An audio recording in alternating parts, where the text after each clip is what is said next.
In October of 2017, a telescope in Hawaii spotted a faint speck of light drifting across a crowded star field. At first, it looked like the kind of routine discovery astronomers make all the time. Another small body, another new orbit to calculate, another entry in a catalog that most people will never hear about. But then, the numbers came back wrong. The object wasn't looping around the sun the way asteroids and comets normally do. It was on a hyperbolic path, too fast, too steep, too committed to escape. This wasn't something the solar system made and kept. This was something that had entered from the outside and would leave again, never to return. Humanity had just detected its first confirmed interstellar visitor. One-eye Oumuamua. Meech et al., 2017, Nature. And almost immediately, a question attached itself to the story like static electricity. What was it? Because Oumuamua didn't simply arrive and depart. It misbehaved, subtly, but enough to matter. Enough to split scientists into camps of competing explanations. Enough to invite a much bigger, more provocative idea. What if it wasn't just a rock or a comet? What if, in some sense, it was living? That word, living, is exactly where things get slippery, because it means different things depending on who says it. In a headline, living can mean anything from alien organism to it's acting weird.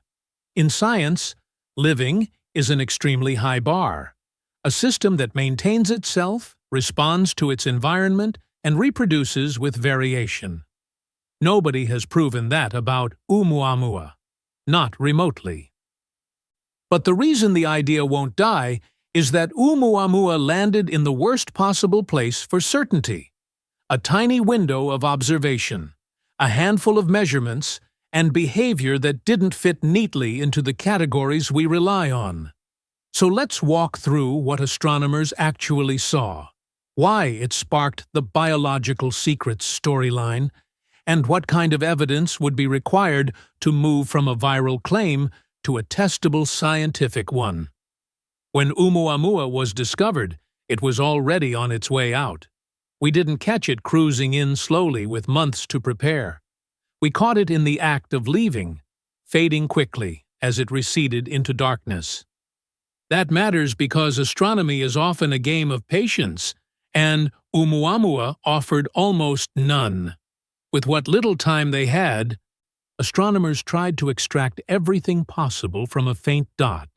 How bright it was, how its brightness changed, what color it seemed to be, and, most crucially, how its path bent under the sun's gravity. The first major shock came from its brightness variations. As Oumuamua rotated, its brightness swung wildly, far more than you'd expect from a roughly spherical rock. That implies an extreme shape, either long and thin, or flat and wide, or a complex tumbling motion that kept changing which surface faced Earth. Meech et al., 2017.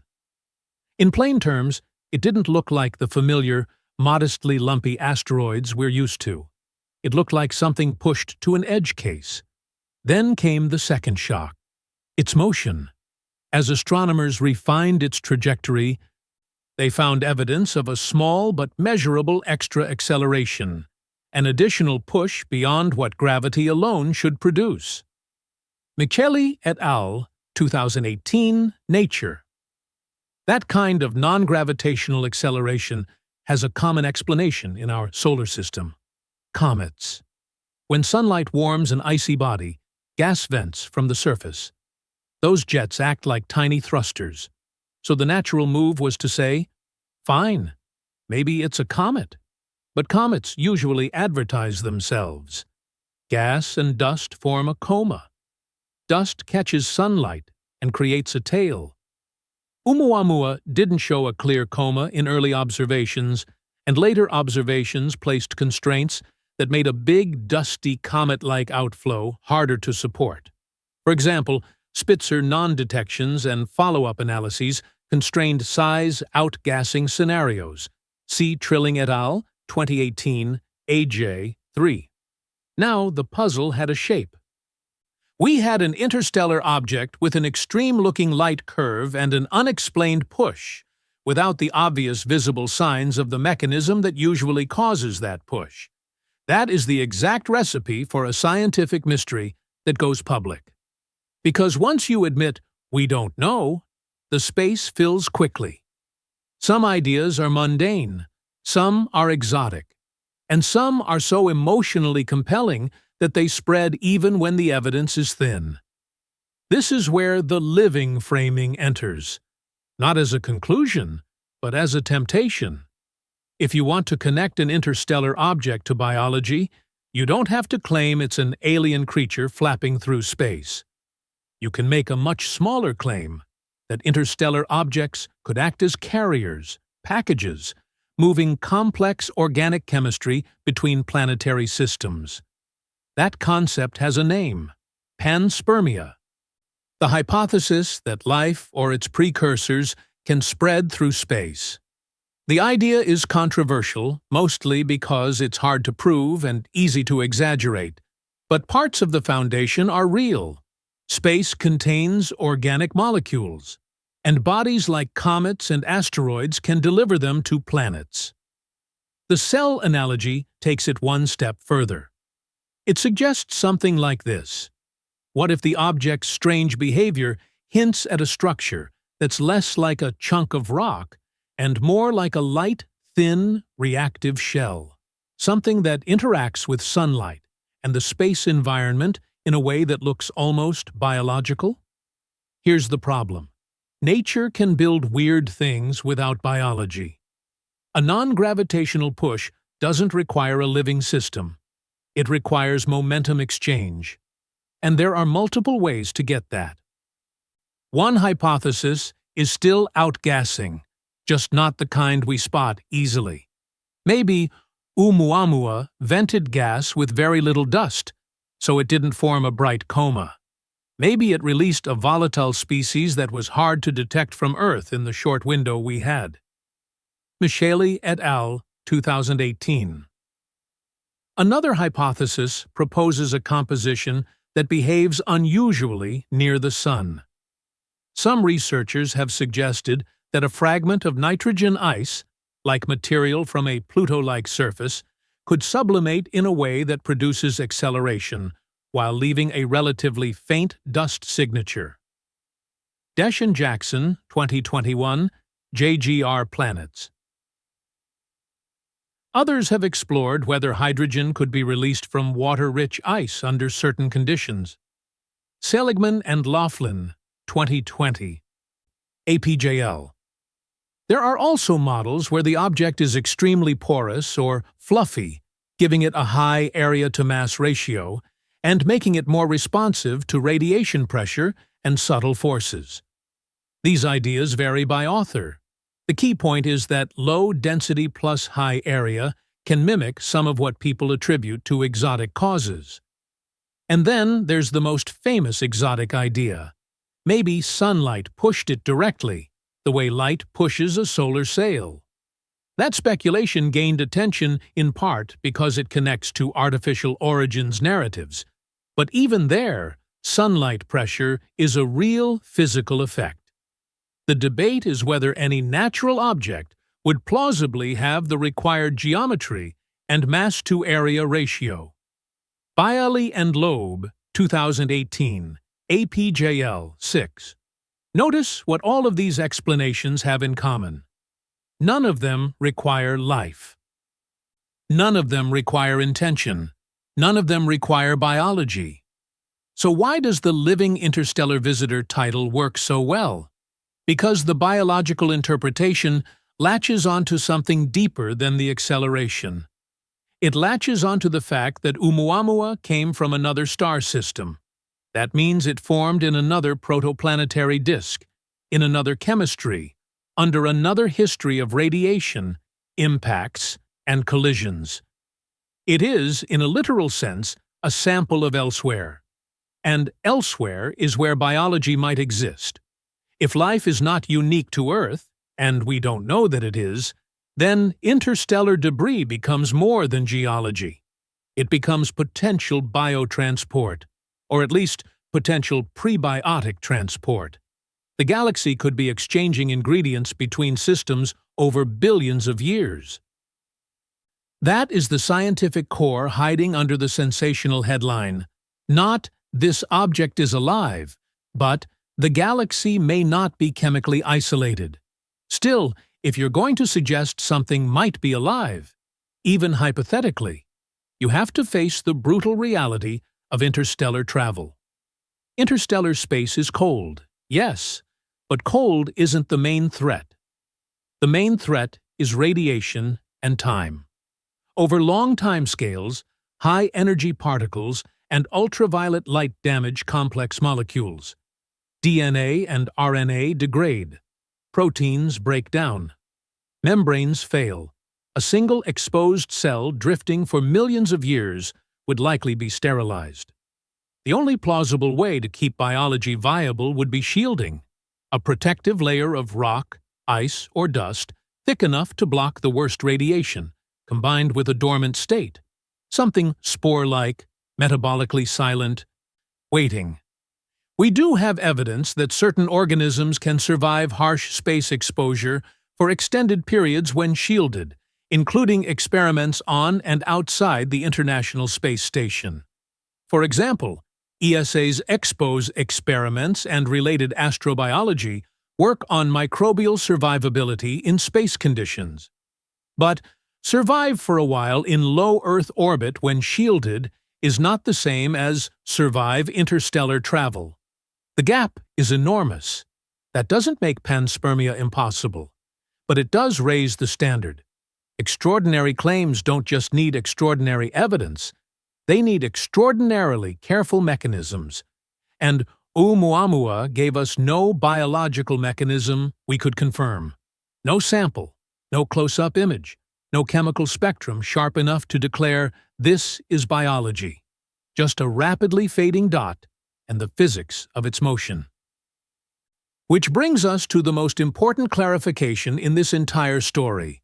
There are no confirmed biological secrets from Oumuamua, only biological questions that Oumuamua made harder to ignore. If you want to look for life with physics, you need something life leaves behind that geology struggles to imitate: strong chemical disequilibrium, telltale isotopic ratios, repeating complex organic patterns, perhaps even chirality signatures, though detecting that remotely from a small, fast-moving object is beyond what we managed in 2017. So, in practice, the living visitor claim collapses into a simpler, testable statement. Interstellar objects might carry complex organics. If they do, they could influence the chemistry of young planets. If biology is common, some fraction of interstellar debris might be biologically processed. Those are hypotheses you can actually investigate, if you can observe enough objects, and ideally, intercept one. And that's where the story takes its next turn, because Oumuamua didn't stay unique. In 2019, astronomers found 2I Borisov, another interstellar object. But this one looked much more like what people expected: a classic comet with a coma and outgassing signatures. Jewett and Liu and multiple follow-ups. Early overviews include reports in Nature Astronomy, 2019. Borisov was the control sample, in a way. It proved that interstellar visitors can be normal, recognizable, comet-like bodies, which means Oumuamua wasn't our only chance. It was simply our first. And that changes the entire mindset. Because once you believe these objects are part of a population, the question stops being, "What was that?" and becomes, "How many are there? And what range of compositions do they represent?" If the galaxy is constantly exchanging debris, icy fragments, rocky shards, carbon-rich clumps, then, over billions of years, planetary systems aren't isolated islands. They're coastlines in a slow, continuous trade. That's where the biological angle becomes genuinely profound, without becoming unscientific. You don't have to claim that Oumuamua was a living organism. You only have to accept the possibility that the galaxy is a network for distributing chemistry, and that chemistry is the substrate life builds on. But the most frustrating part is also the most motivating part. We missed our chance to do the decisive tests. We discovered Oumuamua late. We had no spacecraft ready to sprint after it. No interceptor waiting on a launch pad. We were trying to solve a new kind of mystery, using the tools of a world that assumed everything interesting would be gravitationally bound and slow enough to study. If we want answers next time, real answers, the kind that end arguments, we need a different strategy: early detection and fast response. The Vera C. Rubin Observatory's Legacy Survey of Space and Time is expected to dramatically increase our ability to detect transient objects, including potential interstellar visitors, earlier in their approach. Rubin Observatory LSST Survey Design Overviews. Earlier detection means more time to observe. More time means better spectra, better light curves, better constraints on outgassing. And if we design missions specifically for rapid intercept, high delta V, fast tracking, flyby sampling, then we can turn the living visitor question into something you can measure instead of something you can only debate. Because the truth is, the most exciting thing Oumuamua revealed may not be its shape or its acceleration. It revealed that the solar system is not closed. We are not just looking outward into space. Space is occasionally looking back, sending material into our neighborhood, uninvited, unexplained, and gone before we fully understand what we saw. Maybe Oumuamua was an unusual natural fragment sculpted by collisions in a system we'll never visit. Maybe it was an icy shard with an exotic composition. Maybe it was porous enough for sunlight to push it more than we expected. Maybe our models were missing something subtle about how small bodies behave when they've been baked by interstellar radiation for millions of years. Or maybe, at the far edge of possibility, it carried chemistry that had once been processed by life somewhere else long ago. But the most defensible conclusion, right now, is also the most haunting. We don't know what it was, only that it was real, and that it didn't originate here. And that's why the story endures. Not because we've uncovered Oumuamua's biological secrets, but because it forced a new kind of scientific humility. It reminded us that the universe can still surprise us with a single faint dot of light, and that the next visitor might arrive with enough warning for us to meet it, up close, with instruments ready to decide whether living is a metaphor or a discovery.